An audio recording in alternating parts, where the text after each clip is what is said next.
ಚಂದಮಾಮದಲ್ಲಿ 25 ವರ್ಷಗಳ ಹಿಂದೆ ಪ್ರಕಟ ಆಗಿರೋ ಕಥೆನ ಮತ್ತೆ ಯಾವಾಗಲಾದ್ರೂ ಪ್ರಕಟ ಮಾಡ್ತಾ ಇರ್ತಾರೆ. ಆ ಹಳೆ ಕಾಲದ ಭಾಷಾ ಕೌಶಲ್ಯ ಅದೆಲ್ಲ ತುಂಬ ಚೆನ್ನಾಗಿರುತ್ತೆ ಕೇಳೋದಕ್ಕೆ, ಓದೋದಕ್ಕೆ. ಇದನ್ನು ತಂದೆಗಾಗಿ ಅಂತ ಈ ಕಥೆ ಹೆಸರಿದೆ. ಬರೆದವ್ರ ಹೆಸರು ಕೊಟ್ಟಿಲ್ಲ. 20 ವರ್ಷ ಹಿಂದೆ ಪ್ರಕಟ ಆಗಿರೋ ಕಥೆನ ಮತ್ತೊಂದು ಸಾರಿ ಪ್ರಕಟ ಮಾಡಿರ್ತಾರೆ. ಒಂದಾನೊಂದು ಕಾಲದಲ್ಲಿ ಗಂಧಾರ ದೇಶದಲ್ಲಿ ಸುಧನ್ವ ಅಂತ ಒಬ್ಬ ರಾಜ ಆಳ್ತಾ ಇರ್ತಾನೆ. ಅವನು ಸಪರಿವಾಗಿ ಕಾಡಿಗೆ ಬೇಟೆಯಾಡಕ್ಕೆ ಹೋಗಿರ್ತಾನೆ. ಅಲ್ಲಿ ಪುಷ್ಪ ತುಂಬ ಚೆನ್ನಾಗಿರುತ್ತೆ. ಒಂದು ಹೂವಿನ ಮರದ ಕೆಳಗೆ ಒಬ್ಬಳು ಲೋಕೋತ್ತರ ಸುಂದರಿ ನಿಂತಿರ್ತಾಳೆ.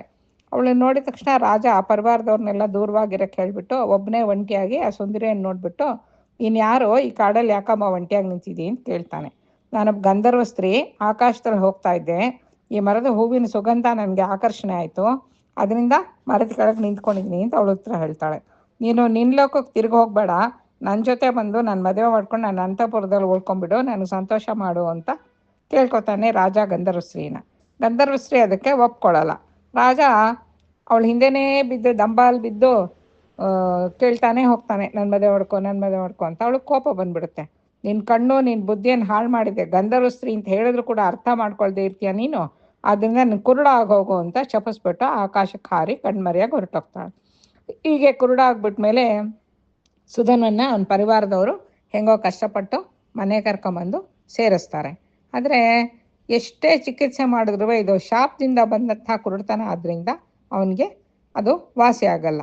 ಆ ಗಂಧರ್ವಶ್ರೀಯ ಬಳಿ ಹೋಗಿ ಅವಳ ಅನುಗ್ರಹ ಸಂಪಾದಿಸಿ ರಾಜನನ್ನು ಅಂಧತ್ವದಿಂದ ಮುಕ್ತಿಗೊಳಿಸ್ಬೇಕು. ಆದರೆ ಈ ಕೆಲಸ ಯಾರು ಮಾಡ್ತಾರೆ ಅಂತ ಎಲ್ಲರಿಗೂ ಯೋಚನೆ ಬರುತ್ತೆ. ಸುಧನ್ವನಿಗೆ ನಿರಂಜನ ಅಂತ ಒಬ್ಬ ಮಗ ಇರ್ತಾನೆ. ಅವನು ನಾನೇ ಎಷ್ಟು ಕಷ್ಟ ಆದ್ರೂ ಗಂಧರ್ವಲೋಕಕ್ಕೆ ಹೋಗಿ ನನ್ನ ತಂದೆ ಯಾರು ಶಪಿಸಿದಾರೋ ಆ ಗಂಧರ್ವಶ್ರೀನ ಹುಡುಕಿ ಅವಳನ್ನು ಹೆಂಗಾದರೂ ಮಾಡಿ ಒಲಿಸ್ಕೊಂಡು ತಂದೆ ಕುರುಡುತನವನ್ನು ಹೋಗ್ಲಾಡಿಸೋ ಉಪಾಯ ತಿಳ್ಕೊಂಬರ್ತೀನಿ ಅಂತ ಹೇಳಿಬಿಟ್ಟು ಅವನು ಹೊರಡ್ತಾನೆ. ಆ ರಾಜ್ಕುಮಾರ ಹೊರಡ್ತಾನೆ. ಗಂಧರ್ವಲೋಕ ಈಶಾನ್ಯ ದಿಕ್ಕಲ್ಲಿದೆ ಅಂತ ಎಲ್ಲರೂ ಹೇಳ್ತಿರ್ತಾರೆ. ಅದರಿಂದ ಆ ಈಶಾನ್ಯ ದಿಕ್ಕಲ್ಲೇ ಅವನು ಪ್ರಯಾಣ ಮಾಡ್ಕೊಂಡು ಹೋಗ್ತಾನೆ. ಒಂದು ಸತಿ ಯಾವ ಕಡೆಗೂ ದಾರಿ ಇಲ್ಲದ ಒಂದು ಸ್ಥಳಕ್ಕೆ ಬಂದು ಸೇರ್ಕೊಂಡ್ಬಿಡ್ತೀನಿ. ಮುಂದೆ ಎಲ್ಲೂ ಹೋಗೋಕ್ಕಾಗಲ್ಲ, ಎಲ್ಲೂ ಮನುಷ್ಯರು ಕಾಣಿಸಲ್ಲ, ತಿನ್ನೋಕ್ಕೂ ಏನೂ ಇಲ್ಲ. ಹಸುವಿಂದ ಅವನಿಗೆ ತುಂಬ ಸಂಕಟ ಹತ್ಕೊಂಡ್ಬಿಡುತ್ತೆ. ಮತ್ತು ಅವನಿಗೆ ಜ್ಞಾನ ತಪ್ಪಿ ಬಿದ್ದುಬಿಡ್ತಾನೆ. ಆಗ ಎಚ್ಚರಿಕೆ ಆದಾಗ ಅವಳು ವಿಕಾರೂಪಸ್ಥಿ ಇರ್ತಾಳೆ. ಅವಳು ಅವನ ಪಕ್ಕದಲ್ಲಿ ಕೂತ್ಕೊಂಡು ಅವ್ನಿಗೆ ಯಾವುದೋ ಹಣ್ಣು ತಿನ್ನಿಸ್ತಾ ಇರ್ತಾಳೆ. ಇವನಿಗೆ ಆಶ್ಚರ್ಯ ಆಗುತ್ತೆ, ಎಚ್ಚರ ಆಗುತ್ತಲ್ಲ. ಅವಳನ್ನ ಕೇಳ್ತಾನೆ, ಯಾರಮ್ಮ ನೀನು ಅಂತ. ನಾನು ಅವಳು ಪಿಶಾಚಿ, ಈ ಮರದ ಮೇಲೆ ಇರ್ತೀನಿ. ಈ ದಿನ ನೀನು ನನ್ನ ಅತಿಥಿಯಾಗಿ ಬಂದಿದೀಯಾ, ಅದರಿಂದ ನನ್ನ ಕೈಲಾದ ಅತಿ ಸತ್ಕಾರ ನಿನಗೆ ಮಾಡ್ತಾ ಇದ್ದೀನಿ, ಯಾರೂ ಈ ಕಡೆ ಬರಲ್ಲ, ನೀನು ಯಾಕಪ್ಪ ಬಂದಿ ಅಂತ ಆ ಹೆಂಗಸು ಕೇಳ್ತಾಳೆ. ಆಗ ನಿರಂಜನ ತನ್ನ ಕತೆ ಎಲ್ಲ ಹೇಳ್ತಾನೆ. ಹಸುವೆಯಿಂದ ಬಿದ್ದು ಹೋದ ನನಗೆ ತಿಂಡಿ ಕೊಟ್ಟು ಕಾಪಾಡಿರುವೆ, ಗಂಧರ್ವ ಲೋಕಕ್ಕೆ ದಾರಿ ಏನಾದರೂ ನಿನಗೆ ಗೊತ್ತಿದ್ರೆ ಹೇಳ್ತಾಮ್ಮ, ನನಗೇನೇನೂ ಅವಶ್ಯಕತೆ ಇಲ್ಲ ಅಂತ ರಾಜ್ಕುಮಾರ ಹೇಳ್ತಾನೆ. ಇಲ್ಲಿಂದ ಗಂಧರ್ವ ಲೋಕಕ್ಕೆ ಹೋಗೋಕ್ಕೆ ಆಕಾಶ ಮಾರ್ಗ ಒಂದೇ ಒಂದು ದಾರಿ, ನಿನ್ನ ಕೈಲಿ ಅದಾಗಲ್ಲಪ್ಪ ಅಂತ ಪಿಶಾಚಿ ಹೆಂಗಸು ಹೇಳ್ತಾಳೆ. ಎಂಥ ಅಸಾಧ್ಯವಾದರೂ ಹೋಗಲೇಬೇಕು, ನಾನು ಸುಮ್ಮನೆ ವಾಪಸ್ ಹೋಗೋಕ್ಕಾಗೋದಿಲ್ಲ ಅಂತ ನಿರಂಜನ ಹೇಳ್ತಾನೆ. ಸರಿ, ನೀನು ಗಂಧರ್ವ ಲೋಕದ ಬಾಗಿಲವರೆಗೆ ಬೇಕಾದ್ರೆ ನಾನು ಕರ್ಕೊಂಡು ಹೋಗ್ತೀನಿ, ಒಳಗೆ ಹೋಗೋಕೆ ಮಾತ್ರ ನನಗಾಗಲ್ಲ ಅಂತ ಆ ಪಿಶಾಚಿ ಹೆಂಗಸು ಹೇಳ್ತಾಳೆ. ಅಷ್ಟು ಕೆಲಸ ಮಾಡಿದ್ರೆ ಸಾಕು, ನಾನು ಬದುಕಿರೋವರೆಗೂ ನಿನಗೆ ತುಂಬ ಋಣಿಯಾಗಿರ್ತೀನಮ್ಮ ಅಂತ ನಿರಂಜನ ಹೇಳ್ತಾನೆ. ಸರಿ, ನನ್ನ ಕೋರಿಕೆಯನ್ನು ನಡೆಸ್ಕೊಟ್ರೆ ಆ ಋಣ ತೀರಿ ಹೋಗುತ್ತೆ, ಏನಂತೀಯ, ಒಪ್ಕೋತೀಯ ನೀನು ನಾನು ಏನು ಕೇಳಿದ್ರು ಅಂತಾನೆ. ನನಗೆ ಸಾಧ್ಯವಾದಾದರೆ ಖಂಡಿತ ನಿನ್ನ ಕೋರಿಕೆನ ನೆರವೇರಿಸ್ತೀನಿ ಅಂತ ನಿರಂಜನ ಆ ಪಿಶಾಚಿ ಹೆಂಗಸಿಗೆ ಮಾತು ಕೊಡ್ತಾನೆ. ನಿನಗೆ ಸಾಧ್ಯವಾಗದಿರೋದನ್ನು ನಾನು ಯಾಕಪ್ಪ ಕೇಳ್ತೀನಿ ಅಂದ್ಕೊಂಡು ಪಿಶಾಚಿ ನಿರಂಜನನ ಕಣ್ಮುಚ್ಕೊ ಒಂದು ನಿಮಿಷ ಅಂತ ಹೇಳುತ್ತೆ. ಮತ್ತೆ ಅವನ ಕಣ್ಣು ತೆರೆಯೋವಾಗ ಅವನು ಒಂದು ದಿಣ್ಣೆ ಮೇಲೆ ಕೂತ್ಕೊಂಡಿರುತ್ತೆ ಪಿಶಾಚಿ. ಗಂಧರ್ವ ಲೋಕದ ಬಾಗಿಲಲ್ಲಿ ಅವನನ್ನು ತಂದು ನಿಲ್ಲಿಸಿರುತ್ತೆ. ನೀನು ತಿರುಗಿ ಬರೋವರೆಗೂ ನಾನು ಈ ದಿಣ್ಣೆ ಮೇಲೆ ಕೂತ್ಕೊಂಡು ನಿನ್ನ ದಾರಿ ಕಾಯ್ತಾ ಇರ್ತೀನಿ, ನೀನು ಹೋಗ್ಬಾಪ, ಮತ್ತೆ ನಿನ್ನ ದೇಶಕ್ಕೆ ಮುಟ್ಟಿಸ್ತೀನಿ ನಾನು ಅಂತ ಆ ಪಿಶಾಚಿ ಹೆಂಗಸು ಹೇಳಿಬಿಟ್ಟು ಅಲ್ಲೇ ಉಳ್ಕೊಳ್ತಾನೆ. ಇವನು ಗಂಧರ್ವ ಲೋಕದೊಳಗೆ ಹೋಗ್ತಾನೆ. ಅನೇಕ ಗಂಧರ್ವ ಕನ್ಯೆಯರು ಬಂದು ಅವ್ನು ಸುತ್ಕೊಂಡ್ಕೊಂಡು, ಎಷ್ಟು ಚೆನ್ನಾಗಿದೆಯಾ ರಾಜ್ಕುಮಾರ ನೀನು, ನಿಂಗೇನು ಬೇಕು, ಯಾರು ಬೇಕು ಅಂತೆಲ್ಲ ವಿಚಾರಿಸ್ತಾರೆ. ನನಗೆ ಒಬ್ಬಳು ಗಂಧರ್ವಶ್ರೀ ಹತ್ರ ಕೆಲಸ ಇದೆ, ಅವಳು ಇತ್ತೀಚೆಗೆ ಭೂಲೋಕಕ್ಕೆ ಬಂದು ನನ್ನ ತಂದೆಗೆ ಕುರುಡ ಆಗೋಂಥ ಶಾಪ ಕೊಟ್ಬಿಟ್ಟು ಹೊಟ್ಟೋಗಿದ್ದಾಳೆ, ಅವಳ ಹೆಸರು ಕೂಡ ನನಗೆ ಗೊತ್ತಿಲ್ಲ ಅಂತ ನಿರಂಜನ ಉತ್ತರ ಹೇಳ್ತಾನೆ. ಗಂಧರ್ವ ಕನ್ಯೆಯರು ತಮ್ಮಲ್ಲಿ ಮಾತಾಡ್ಕೊತಾರೆ. ನಿರಂಜನ ತಂದೆ ಶಪಿಸಿದ್ದು ಗಂಧರ್ವರಾಜನ ಮಗಳಾದ ಪುಷ್ಪೋತ್ತಮೆ ಆಗಿರ್ತಾಳೆ. ಅವ್ರು ಹಂಗೆ ಅಂದ್ಕೊಂಡು ಅವನನ್ನು ಪುಷ್ಪೋತ್ತಮೆ ಹತ್ರ ಕರ್ಕೊಂಡು ಹೋಗ್ತಾರೆ.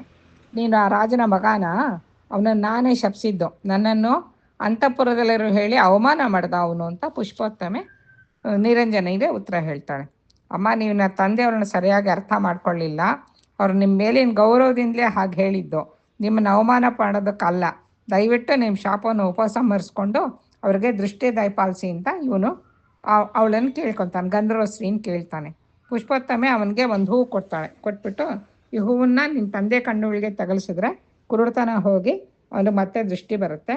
ಆದರೆ ಈ ಹೂವನ್ನು ನಿನ್ನ ತಂದೆ ಕಣ್ಣುಗಳಿಗೆ ತಾಕಿಸುವವರು ಆಡಿದ ಮಾತಿಗೆ ತಪ್ಪದವರಾಗಿರಬೇಕು.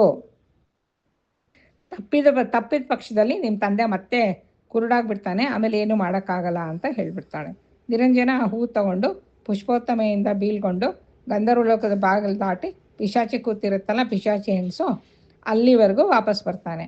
ಅವಳು ಅಂಕ್ಷಣದಲ್ಲೇ ಅವನನ್ನು ಗಾಂಧಾರ ದೇಶ ರಾಜಮಂದ ಹತ್ರ ಆ ಪಿಶಾಚಿ ಹೆಂಗಸು ಇಳಿಸ್ತಾಳೆ. ರಾಜ್ಕುಮಾರ, ನಿನಗೆ ನನ್ನಿಂದ ಆಗಬೇಕಾಗಿದ್ದ ಸಹಾಯ ಮುಗೀತು, ನೀನು ನನ್ನ ಕೋರಿಕೆಯನ್ನು ನೆರವೇರಿಸ್ತೇನೆ ಅಂತ ಹೇಳಿದ್ಯಾ, ಈಗ ನನ್ನನ್ನು ಮದುವೆ ಮಾಡ್ಕೊ ನೀನು ಅಂತ ಕೇಳ್ತಾಳೆ. ನಿರಂಜನ, ಸರಿ, ಆದರೆ ನಾನು ಬೇಗನೆ ಹಿಂದಿರುಗಿ ಬರ್ತೇನೆ, ನೀನು ಇಲ್ಲೇ ಇರು ಅಂತ ಹೇಳಿಬಿಟ್ಟು ರಾಜಭವನಕ್ಕೆ ಹೋಗಿ ಆ ಹೂ ತಗೊಂಡು ತಂದೆ ಕಣ್ಣುಗಳಿಗೆ ತಾಕಿಸ್ತಾನೆ. ಕೂಡಲೇ ರಾಜನಿಗೆ ದೃಷ್ಟಿ ಬಂದ್ಬಿಡುತ್ತೆ. ನಂತರ ನಿರಂಜನ ತನ್ನ ತಂದೆಗೂ ಮಂತ್ರಿ ಎಲ್ರಿಗೂ ಈ ಥರ ಈ ವಿಷಯ ಹಿಂಗಾಯ್ತು ಅಂತೆಲ್ಲ ಹೇಳ್ತಾನೆ. ಆ ಪಿಶಾಚಿನ ನಾನು ಮದುವೆ ಮಾಡ್ಕೋಬೇಕು ಇವಾಗ ಅಂತ ಹೇಳ್ತಾನೆ. ಬೇಡ ಬೇಡ, ನೀನು ಆ ಪಿಶಾಚಿನ ಮದುವೆ ಆಗಬೇಡ ಅಂತಾನೆ ರಾಜ.